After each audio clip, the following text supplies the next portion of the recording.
Boa tarde, alunos. Nós vamos finalizar aqui falando um pouquinho de características gerais dos cordados. Os cordados é o último grupo que nós vamos estudar desse reino animal, mesmo porque nós vamos falar um pouquinho, bem brevemente, de cada subgrupo aqui dentro. Ele tem 63 mil espécies, também são triblásticos, tem 3 camadas de tecido, e são deuterostômios. Isso quer dizer que no embrião o ânus se origina antes da boca. Eles são celomados, têm uma cavidade onde se desenvolvem os órgãos e possuem um sistema nervoso presente. Ou seja, o sistema nervoso permite entender o que está acontecendo ao redor e dar uma resposta. O sistema circulatório também está presente e é fechado dentro dos vasos sanguíneos, tornando a distribuição de gases e de nutrientes mais eficaz. Nas espécies aquáticas, temos o sistema branquial, que retira o oxigênio dissolvido na água, e nos terrestres, pulmonar. Sua simetria é bilateral, quer dizer que tem uma diferença entre cabeça e a parte de pé, por exemplo. E a reprodução é sexuada, com mistura de material genético, aumentando então a variabilidade. Durante o desenvolvimento embrionário, os cordados apresentam algumas características. Eles têm uma cauda pós-anal. Nem sempre essas características se mantêm no adulto. Essa cauda pós-anal é uma cauda musculosa que participa da locomoção por ondulação lateral e é um prolongamento do corpo além do ânus. Notocorda, que é a primeira estrutura de sustentação do corpo do animal. Ele é um bastão flexível na parte mediana dorsal do corpo. Sistema nervoso dorsal, que forma um tubo nervoso oco. A extremidade anterior vai virar o encéfalo e a outra parte a medula espinal. O endóstilo, que é um órgão que o órgão secretor de muco que retém partículas alimentares. Nos cordados mais avançados, isso se modifica na tireoide, que tem a ver com o nosso metabolismo. E as fendas faringianas.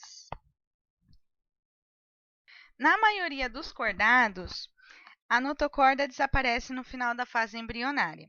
Só que nos agnatos, ele ocorre na vida adulta e nos outros vertebrados, ele é substituído pela coluna vertebral. Vamos falar em breve desses grupos. Então, aqui nós temos um subgrupo, que são os protocordados. Eles ainda têm traços bem primitivos dos cordados. Um primeiro exemplo é o uracordada, ou também chamado de tunicados, que é a assídia, esse indivíduo aqui. Então, ele tem uma notocorda na cauda das larvas e não fica no adulto. Eles são marinhos e filtradores. E aqui eles têm esse sifão inalante e o exalante, por onde entra e sai a água, retendo as substâncias dissolvidas ali. É um animal, mas ele é fixo, ele não sai do lugar, então a gente fala que ele é séssil. A larva sai, mas o adulto é séssil. O outro grupo dos protocordados são os cefalocordadas, como exemplo o anfioxo, que é esse indivíduozinho aqui, Esse indivíduo, ele tem a notocorda da cauda até a cabeça, persiste a vida toda, também é marinho e filtra água. Ele é achatado lateralmente e afinalado nas pontas. E ele tem esses cirros bucais aqui. Se a gente der um zoom aqui, na boca dele, esses cirros bucais, eles são filamentos longos que filtram e selecionam as partículas alimentares. Eles vivem ou submersos ou dentro da areia, sempre na posição vertical, deixando só essa parte anterior aí dos cirros bucais expostas. E nós temos um outro grupo, que agora não é protocordado, que é o grupo dos craniatas. O grupo dos craniatas são os craniados, que têm o crânio. E aí nós temos dois grupos. Nós temos um grupo dos agnatas. Os agnatos, eles são indivíduos que não têm as maxilas e também não têm as mandíbulas, como os representantes são a feiticeira ou peixe-bruxa, é o mesmo, e a lampreia. E temos os gnatostomados, que são os que já possuem a maxila e a mandíbula. São as características gerais desses craniatas. Então, eles têm a coluna vertebral, aqui destacada na primeira imagem. Lembrando que a coluna vertebral ela vai sustentar o corpo e por dentro dela passa a medula espinhal, então é uma maneira de proteção do sistema nervoso. E nós temos o crânio, que é esse osso que está na nossa cabeça, onde dentro tem o encéfalo, também é uma forma de proteção. Aqui é a nossa coluna vertebral. E, galera, aqui, ó, por dentro é onde passa a medula. Então, na verdade, ela está cercada aí pelo osso, protegendo-a. E aqui nós temos os indivíduos, né, na árvore evolutiva de todo esse grupo que nós estamos falando agora dos cordados. Então, aqui, ó, os urocordados e os cefalocordadas, que formam os protocordados. A feiticeira e lampreia, os agnatos. Os condrictes, os actinopterigi, os sarcopteride, que são os osteíctes. Anfíbias, tartarugas, lagartos, serpentes e crocodilos, que são os répteis, aves e mamíferos. E aqui as aquisições conforme o surgimento de cada grupo. Características gerais. Então, alguns animais eles já têm o crânio, são craniatas, mas não têm as vértebras, que é o caso do peixe-bruxa ou feiticeira, que é esse aqui da imagem. Devido a isso, os vertebrados eles fazem parte de um grupo mais amplo, o craniata, que reúne vertebrados e peixe-bruxa. Então, é assim, gente. Dentro dos cordados, nós temos os craniatas.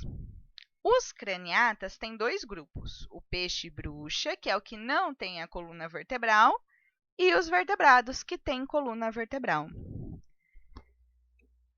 E quais características que existem nesses indivíduos desses craniatas? Então, vamos falar algumas delas. Vocês vão ver que vai ter uma subdivisão de grupos, onde temos os mamíferos e as aves. Esses daqui são animais homeotérmicos, eles mantêm a temperatura do corpo constante, independente do ambiente.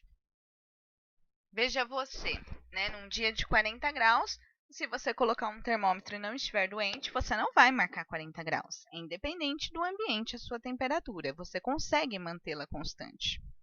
E aqui temos exemplos, então, de mamíferos e aves. Eles, além de aumentarem ou diminuírem a perda de calor do corpo para suprir essa necessidade, também usam a energia liberada no metabolismo para regular a temperatura. Então, por exemplo, estratégias, né? Tremer no frio para esquentar. Então, temos estratégias para manter essa temperatura adequada. E temos os animais que são heterotérmicos ou pecilotérmicos, que não têm esse mecanismo de controle de temperatura. Então, eles não têm esse mecanismo tão eficiente. Se a temperatura ambiente cair muito, o animal ele fica quietinho, pois parte do metabolismo é interrompido. Entretanto, muitos répteis não ficam passivos diante disso. Um lagarto, por exemplo, ele vai para o sol para se aquecer quando a temperatura do corpo cai muito, ou ele vai para a sombra quando ele esquenta muito. E assim o comportamento dele altera a temperatura de acordo com o ambiente. Atualmente a gente tem essa característica, mas a gente só muda de nome. A gente chama de ectodérmicos, que são os répteis, aqueles que têm o comportamento influenciando no controle de temperatura, e endotérmicos, aqueles que utilizam a temperatura do próprio corpo para controlar a temperatura, como os mamíferos e as aves.